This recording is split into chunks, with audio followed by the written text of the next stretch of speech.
कैसे दे सकते।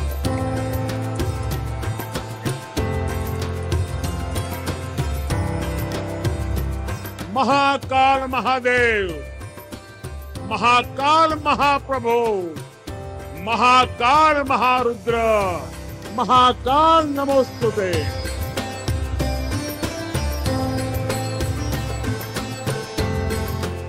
अब की बार हारी हुई सीटें जीतेंगे पीएम मोदी।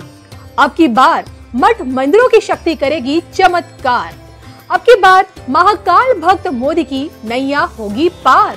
देखिए सिर्फ धर्म ज्ञान पर।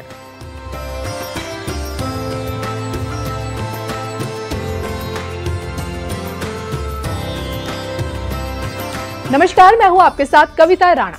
भक्ति में शक्ति होती है और इसी शक्ति के बल पर मोदी सरकार की नैया पार होगी। जी हाँ, चुनावी मौसम से पहले ही सत्ताधारी मोदी सरकार ने जीत का मंत्र फूंक दिया है। देखिए, इसमें कोई शक नहीं कि इस वक्त मोदी की मंदिर नीति ने विश्व पटल पर भारत को उसकी असल पहचान दिलाई है। आज अगर देखिए देश में पीएम मोदी फिट है तो दुनिया में उनकी मंदिर नीति हिट है। सरकार की मंदिर नीति का ही नतीजा है, जिसके चलते देश भर के प्राचीन मंदिरों की तस्वीर बदली है। मंदिरों का जीर्णोद्धार हुआ है।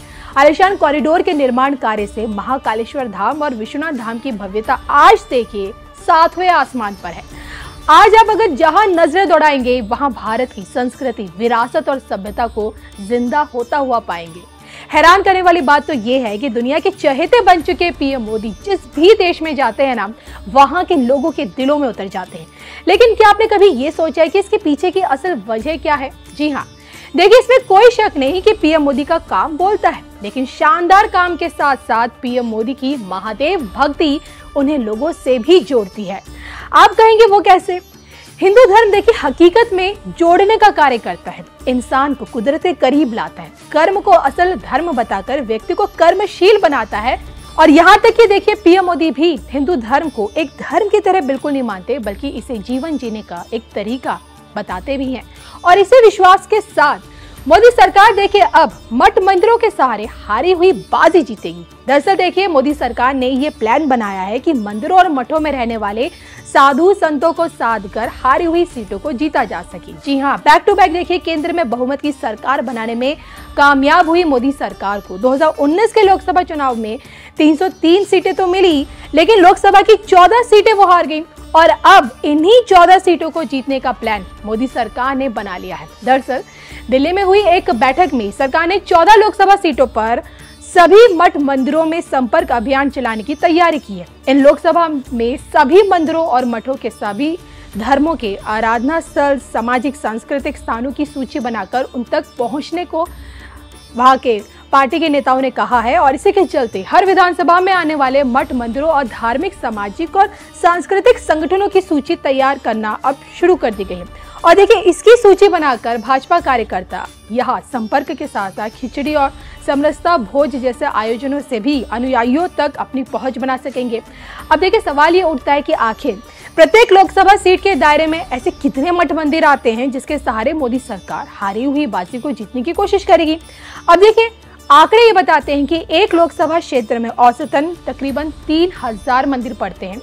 और थोड़ा और बारीकी से अगर देखा जाए तो हर गांव में औसतन 3.5 मंदिर है।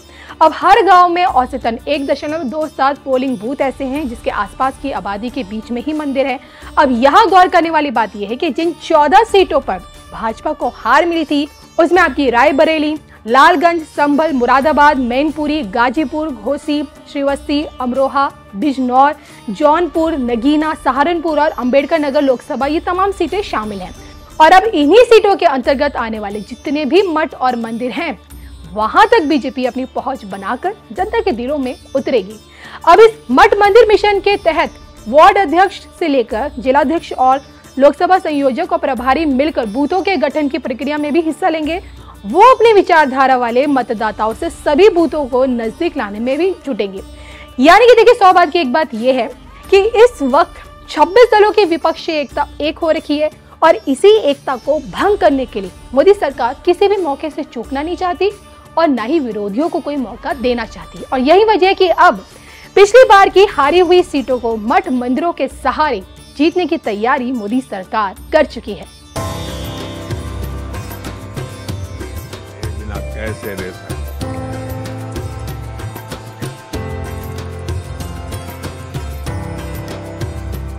महाकाल महादेव, महाकाल महाप्रभु, महाकाल महारुद्र, महाकाल नमोस्तुते।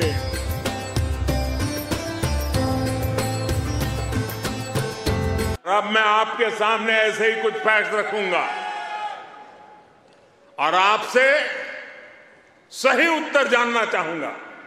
ठीक है? रेडी?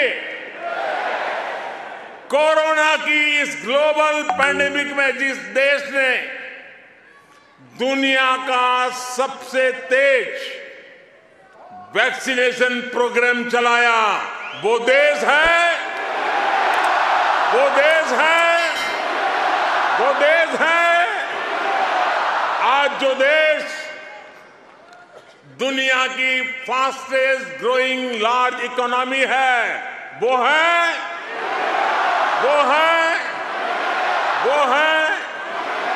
आज जो देश दुनिया में नंबर 1 स्मार्टफोन डेटा कंज्यूमर है, वो देश है, वो देश है, वो देश है।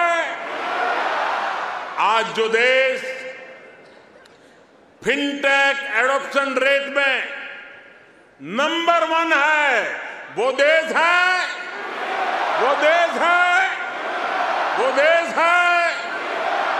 आज जो देश मिल्क प्रोडक्शन के मामले में दुनिया में नंबर 1 है, वो देश है, वो देश है।